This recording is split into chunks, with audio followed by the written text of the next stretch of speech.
Hey, Brooke here. You just got a promotion. Or maybe the person you've liked for months finally said yes. Or maybe you've just had 3 straight days where you felt okay. And then, like clockwork, you get the itch. You pick a fight for no reason.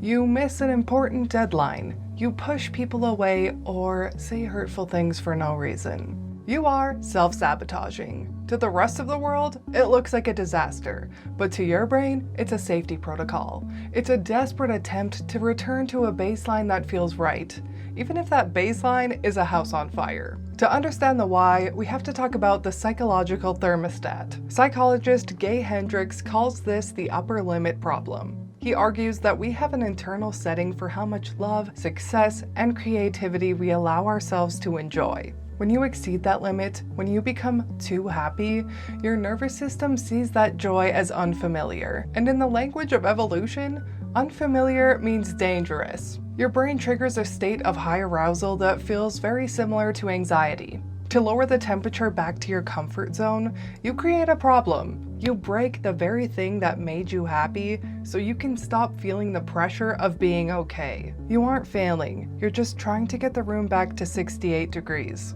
But there's a deeper, more clinical layer: cognitive dissonance. In the 1950s, Leon Festinger proposed that humans have an overwhelming need for their beliefs and their reality to match. If your self-concept, the internal file on who you are, says that you are a person undeserving of good things, and suddenly your reality turns into good things happening, your brain glitches. It creates an agonizing state of mental tension. To resolve the tension, you have 2 choices. You can change your entire identity to accept that you do deserve success, which is terrifying and requires massive neurological rewiring, or you can just destroy the success. Your brain would rather be right about being a loser than wrong about being a winner. It sabotages the good to protect the true. There's also the proactive strike. If you grew up in an environment where the other shoe was always about to drop, where happiness was always followed by a crisis, your brain learned a very specific survival tactic: control the crash. It is infinitely more painful to be blindsided by a disaster than to cause it yourself.